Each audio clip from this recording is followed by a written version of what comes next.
Dahlia, what a lovely name. I love flowers. I think we'll get along just fine. These were the words my mother-in-law said to me when I met her for the first time. My husband and I went to visit his family before our marriage. My first impression of her was that she was really cheerful and friendly. She was younger than my own mother, so it felt more like having a slightly older sister than a mother-in-law. I was sure that we'd get along well in the future. I thought things like mother-in-law problems were just something you read on Reddit. But after getting married, I realized that the person from back then was just a facade. My name is Dahlia. I've been married to Jack for almost a year now. Right after we got married, we started living with his mother Judy at their family home. Initially, we had planned to remain at the apartment where we'd been living together.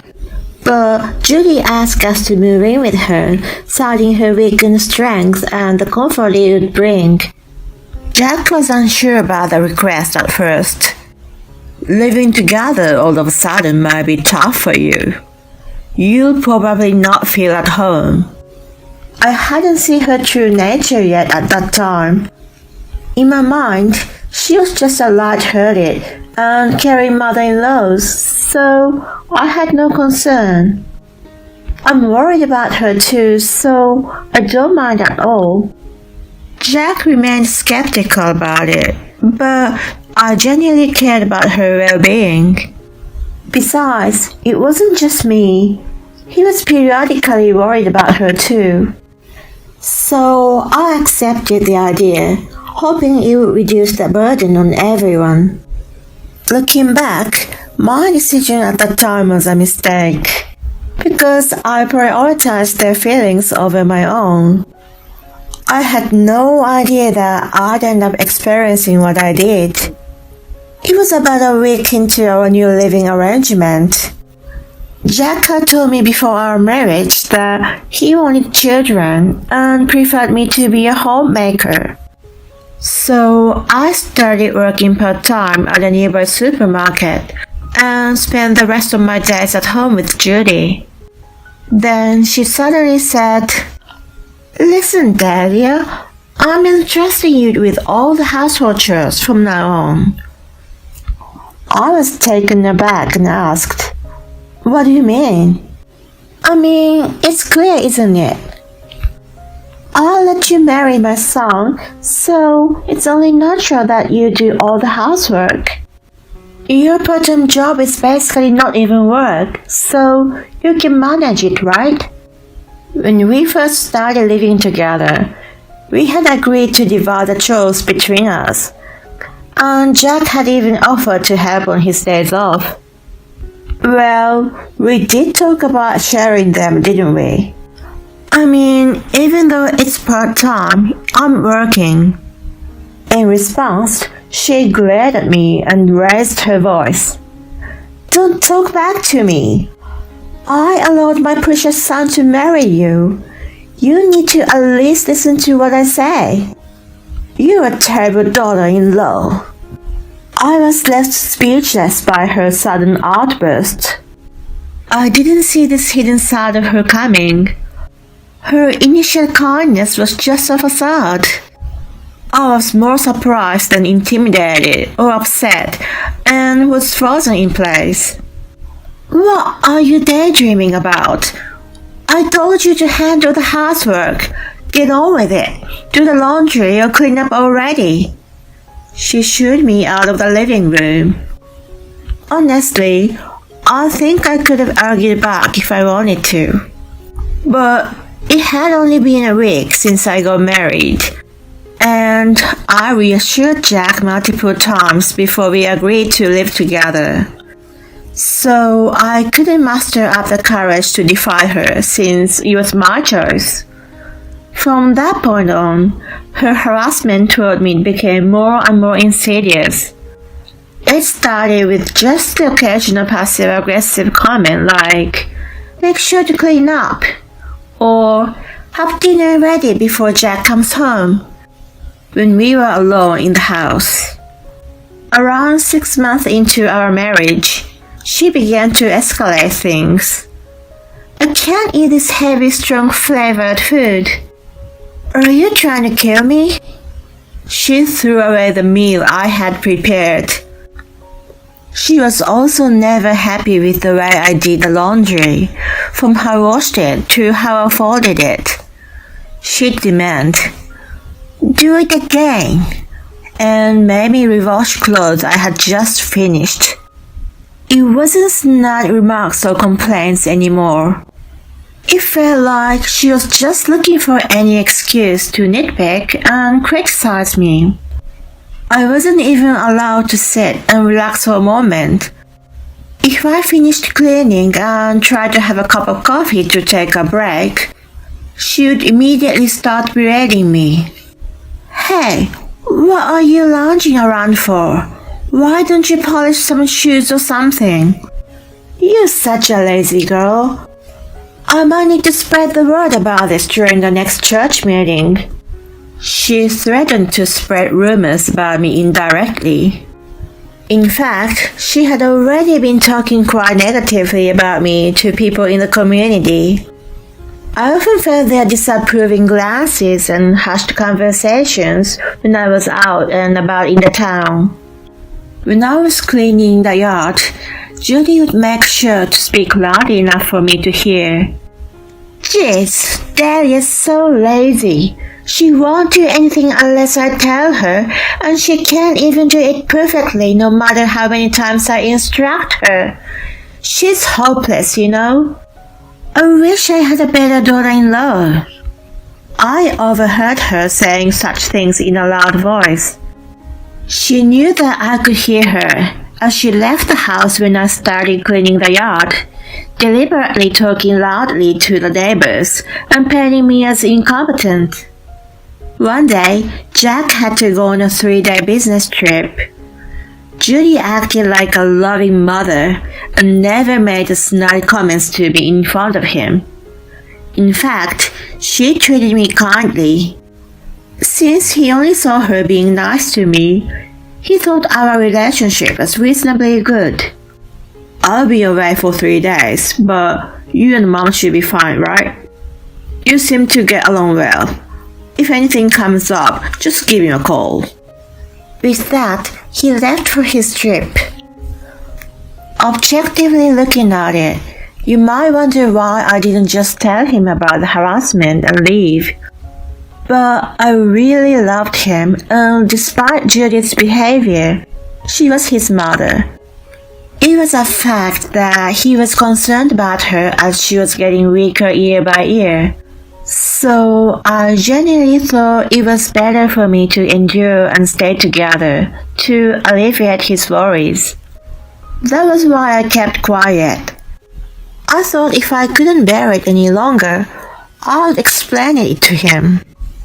Until that day. The night Jack went on his business trip, Judy, as usual, told me to prepare dinner. When I started getting ready, I heard some commotion coming from the front door. I stopped what I was doing in the kitchen and peeked in that direction. To my surprise, Judy had brought a few friends back with her.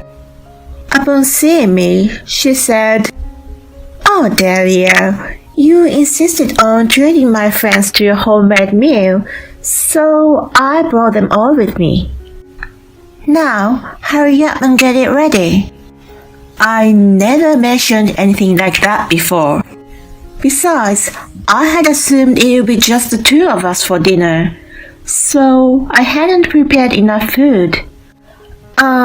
Judy, you never told me that you wanted to invite your friends over." "What are you talking about? You said you want to treat them to your special cooking because Jack isn't here today, didn't you?" "That's why I brought them here," she said with a smug grin. "Everyone, come on in. I'll have something ready for you in no time," she announced and ushered them into the living room, where they began taking their seats. Even though she wanted me to have something ready, I couldn't whip up a proper meal on such short notice. There weren't even enough necessary ingredients. I don't have enough stuff, so I'll go shopping now. Upon hearing this, she glared at me. What are you saying now? Everyone's waiting. You've already prepared, right? Serve the meal now. That was just impossible. I thought the dinner was only for us as usual, so there was not enough food. Sorry. She sighed and exchanged glances with her friends. To think you'd embarrass me in front of everyone. Never mind, we'll just order some pizza. Then she called the restaurant for delivery. Of course, there was no pizza for me.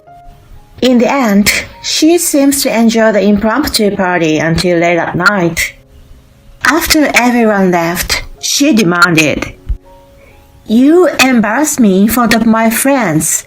Pay for the pizza and wine. And with that, she demanded a total of $150 from me. I couldn't accept that and refused to pay. But the next day, the $200 that should have been in my wallet was gone. When I confronted her about it, she said, I settled for $200, so you should be grateful. I didn't get an apology from her, and she didn't show any signs of remorse. Instead, she left the house to go and talk bad about me at the church. Her attitude was finally too much for me to bear.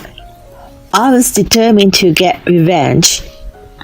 I wanted to do something spectacular, so I got to work immediately. The next day, I decided to invite some of my friends in the neighborhood over for coffee and cake. I had always been fond of flowers and had my own garden in the backyard. This led me to interact with women of similar age at the church quite frequently.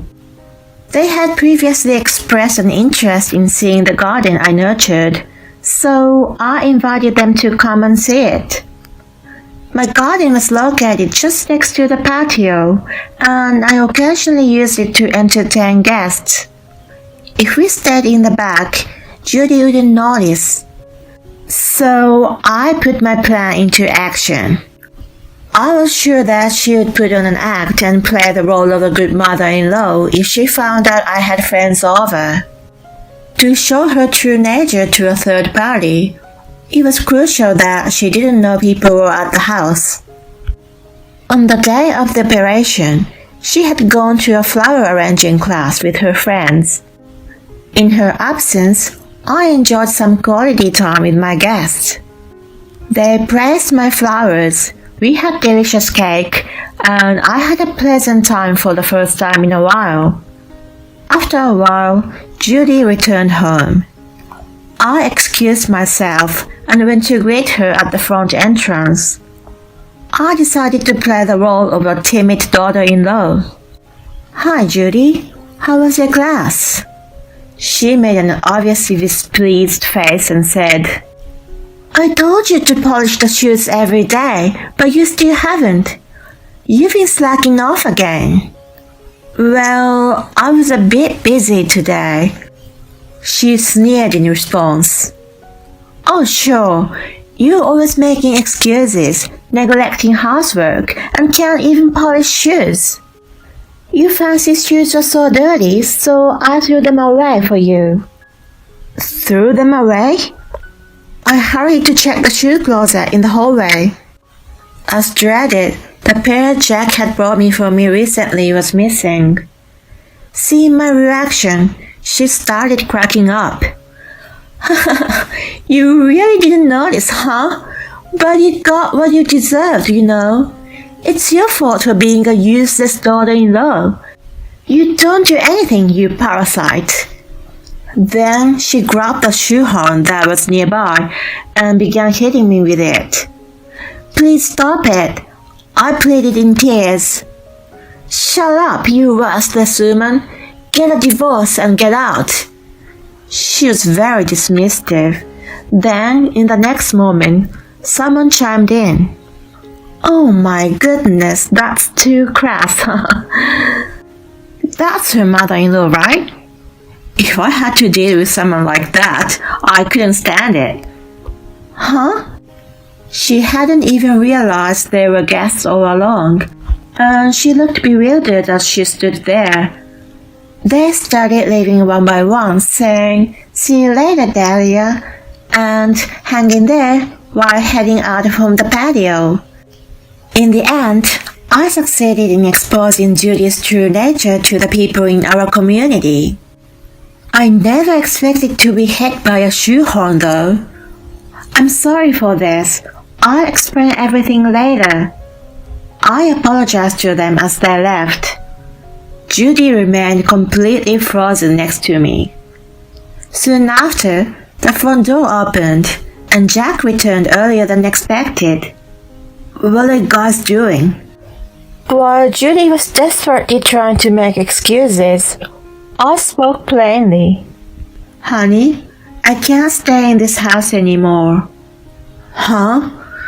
My sudden statement left him stunned. Judy was glaring at me with intense hostility. I told him everything on the spot, occasionally adding some acting with tears. Actually, Judy has been bullying me all this time.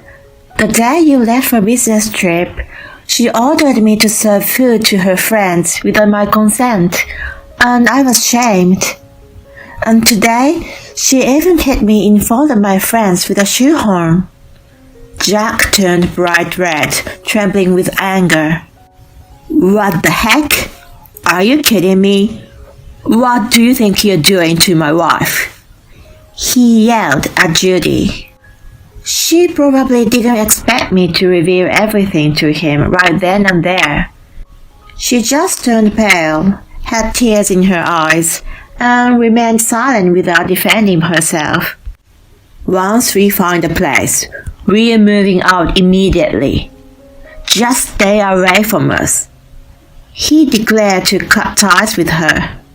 She frantically apologized to him. I'm sorry, it's not what you think. I just felt sad because I felt like you were taken away from me. He had no patience for it and replied, Apologize to her before me. You're really beyond redemption as a human being. I'm disgusted. That really knocked her down. From then on, she didn't try to talk to me until we moved out of the house. After about 2 weeks, we left and started our new life as a couple. Judy's actions have spread throughout the community due to my friends. It seems she became an outcast at the church and in the neighborhood. Now, she no longer has friends as before, and people are gossiping about her behind her back. When I heard about this from my friend, I told Jack. She brought it on herself. We don't have to be involved with her anymore, so don't worry about it. I'm a bit concerned about her, but I'm at peace to be living alone with Jack now. If she genuinely apologizes in the future, I might consider forgiving her. But for now, I want to enjoy our private time together.